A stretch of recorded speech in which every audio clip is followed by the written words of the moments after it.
자, 우리가 지난 시간에 이 작은 책이 다니엘서라는 거를 우리가 알았잖아요. 그 근거가 뭐냐? 이 다니엘서에 나오는 작은 책, 그거는 두루마리예요. 그러니까 성경에서 작은 책 두루마리라 하면은 성경인 거예요. 이 파피루스, 요 바빌리온에서 바이블이라는 이 성경이라는 책, 이 단어가 나온 것만 봐도 우리가 그걸 알 수 있다고 배웠죠.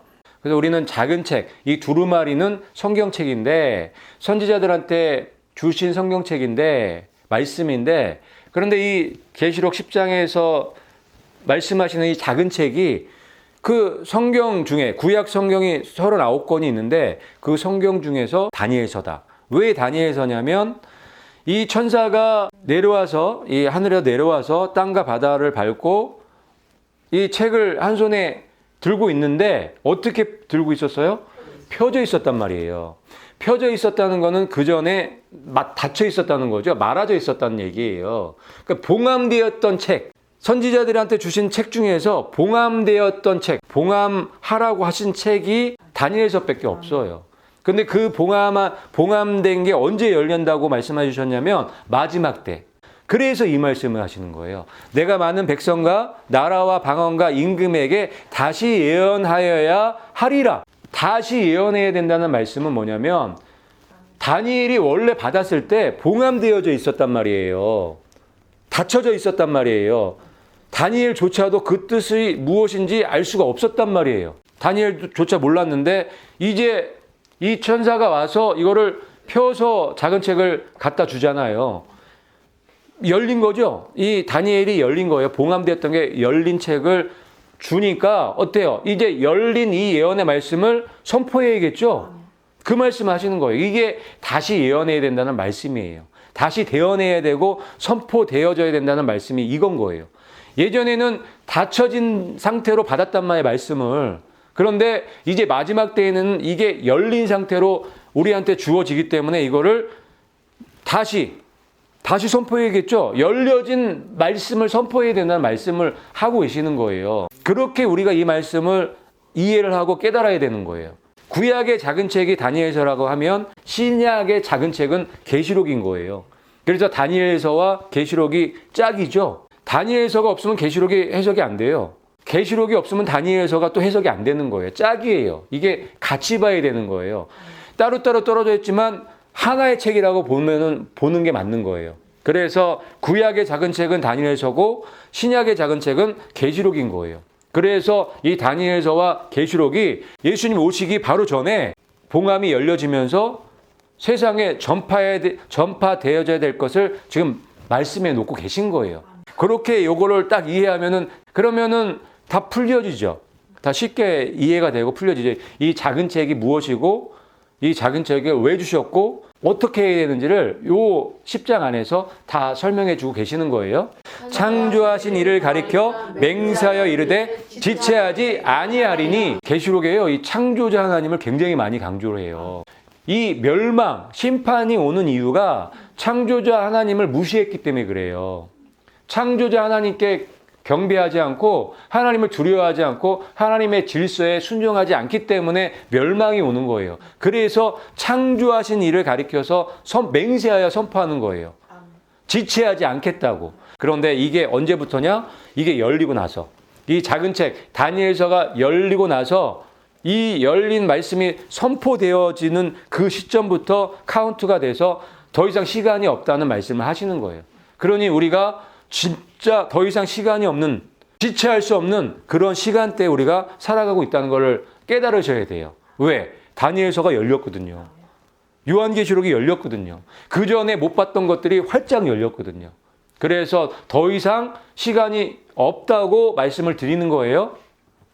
그러면서 이렇게 말씀하시죠. 같이 읽을게요. 시작. 일곱째 천사가 소리내는 날 그의 나팔을 불려고 할 때에, 선지자들한테 이 대언하신 특히 이 작은 책 다니엘서에 기록되고 계시록에 기록된 그 말씀들이 이때 다 성취가 된다는 거예요. 언제요? 일곱 번째 나팔이 불려질 때. 일곱 번째 나팔이 불려지면은 모든 게 다 이루어지는 거예요. 하나님의 비밀, 이 작은 책의 비밀이 성취가 되는 거예요. 일곱 번째 나팔이 언제 불려질까요? 7년 환란 끝날 때, 맨 마지막 때 불려지는 거예요. 7번째 나팔이 불려지면 끝나는 거예요, 그냥. 7번째 나팔이 불려지면 7대접이 쏟아지면서 그냥 멸망이에요. 아마겟돈 전쟁까지 한꺼번에 그냥 오는 거죠. 이 대접은 긴 시간 동안에 내려질 수가 없어요. 그냥 이 대접은 아마 짧은 시간, 단기간에 그냥 내려질 거예요. 왜냐하면 모든 나무들이 다 타죠. 모든 바다의 생물들이 다 죽죠. 그리고 모든 물들이 다 죽어버린단 말이에요. 살 수 있는 사람이 한 명도 있을 수가 없는 거예요. 하나님의 신비가 그분께서 자신의 종 대언자들에게 밝히 드러내시는 것 같이 이루어지리라. 언제?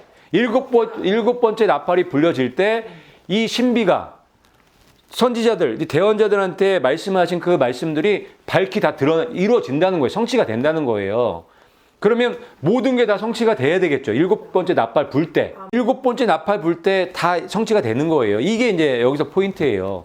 7번째 나팔 불 때 다 이루어져야 되는 거예요. 다 끝나야 되는 거예요. 이 말씀대로라면 그렇죠. 이 하나님의 신비가 그분께서 자신의 종 대언자들에게 밝히 드러내신 것 같이 이루어진다. 다 성취가 된다고 이렇게 우리가 이해할 수 있는 말씀이에요.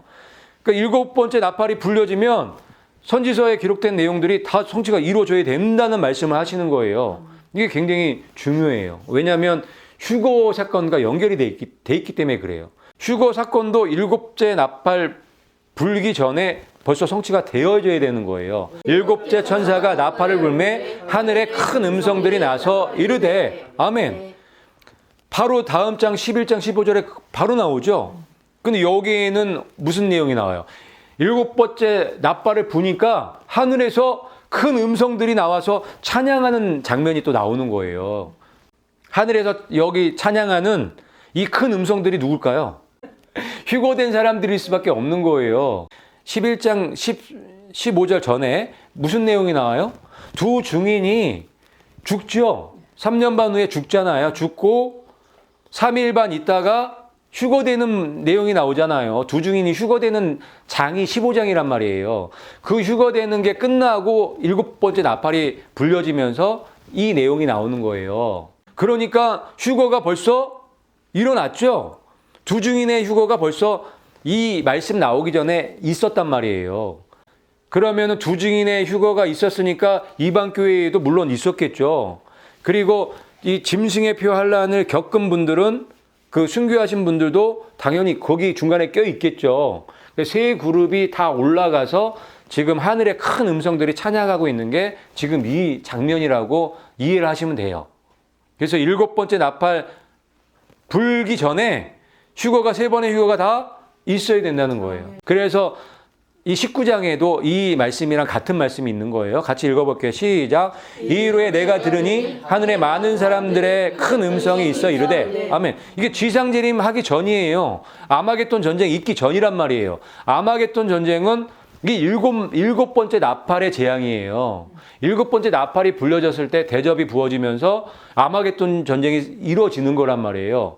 그러면 지상재림 전에, 즉 7나팔이 불려지기 전에 하늘에 많은 사람들이 올라가 있네요. 여기 하늘에 19장이 이 아마겟돈 전쟁 지상재림장이거든요. 7나팔 불기 전에 많은 사람들이 하늘에 올라가 있다는 것을 볼 수 있어야 되는 거예요. 그래서 이 계시록 11장 15절 말씀과 지금 계시록 19장 1절 말씀은 같은 말씀이다. 같은 사람들이 찬양하고 있는 거다. 7나팔이 불려지기 바로 전에 찬양하고 있는 내용이라는 것을 우리가 알 수 있는 거예요. 이때 무슨 찬양을 하냐면 이 찬양을 해요. 같이 읽을게요. 시작. 주의 이름을 경외하는 자들에게 상 주시며 또 땅을 망하게 하는 자들을 멸망시키실 때로 소이다. 이제는 때가 다 됐다는 거죠. 하나님이 말씀하신 게 다 이루어졌다는 거예요. 다 성취가 됐다는 거예요. 그래서 7째 나팔 부는 것만 남았다는 거예요. 여기 두 가지 내용이 있죠. 주의 이름을 경외하는 자들에게는 상을 주시는 거예요. 자, 여기서 주의 이름을 경외하는 자들 어떤 사람들이에요?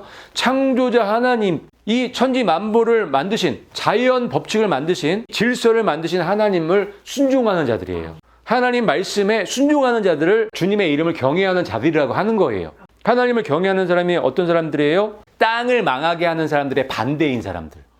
여기 특별히 땅을 망하게 하는 자들이라는 표현이 있어요. 여기에서 우리가 굉장히 놀라운 거를 또 발견을 할 수 있어야 되는 거예요. 땅을 망하게 하는 자들.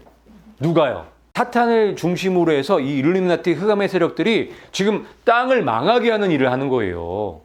땅을 망하게 하는 일이 뭐냐면 하나님의 자연 법칙을 깨는 거죠. 하나님의 질서를 깨는 거예요. 하나님 만들어 놓으신 질서를 하나하나 지금 깨고 있는 거예요. 누가? 얘네들이. 이 흑암의 세력들이. 이 마귀 사탄이 그거 하는 거예요. 그래서 동성애를 하는 이유도 하나님의 질서를 깨는 거죠. 캠트데이를 뿌리는 것도 하나님의 질서를 깨는 거죠. 그래서 땅을 망하게 하는 자들이라고 여기 기록해 놓은 거예요. 그래서 하나님을 경외하는 자들은 상을 받기 위해서 올라가 있는 거고, 이 땅을 망하게 하는, 다른 말로 하나님의 질서를 정면으로 파괴하고 하나님의 말씀을 대적하는 자들에게 멸망시키실 때가 됐다고 선포가 되는 거예요. 그게 마지막 7번째 나팔인 거예요. 땅을 멸망하게 하는 사람들과 지금 하나님을 경외하는 자들, 하나님의 질서대로 순종하려고 살아가는 사람들과의 싸움이라고 보시면 되는 거예요. 이게 영적인 전쟁인 거예요. 그래서 이 땅을 망하게 하는 사람들이 가장 대표적으로 하는 게 동성애 운동인 거예요. 그래서 동성애 프로젝트인 거예요. 이거 같이 한번 읽어볼게요. 그가 큰 음성으로 이르되 하나님을 두려워하며 그에게 영광을 돌리라. 이는 그의 심판의 시간이 이르렀음이니 하늘과 땅과 바다와 물들의 근원을 만드신 이를 경배하라 하더라. 아멘. 그래서 이 말도 다 연결이 돼 있는 거예요. 왜 심판의 시간이 이르렀느냐? 이 땅을 망하게 하는 자들 때문에, 하나님의 질서를 파괴하는 자들 때문에 심판의 시간이 이르렀다고 말씀하시는 거예요. 그래서 예수님을 믿는 교회들은 이 말씀을 바로 알고 그 순리대로 진리대로 순종하면서 가야 된다는 것을 이 말씀에서 하고 계시는 거예요. 그래서 우리는 땅을 망하게 하는 사람들이 돼선 절대 안 되고, 정말 하나님의 이 자연 법칙, 하나님의 자연 질서를 지키는 사람들이 돼야 되겠습니다.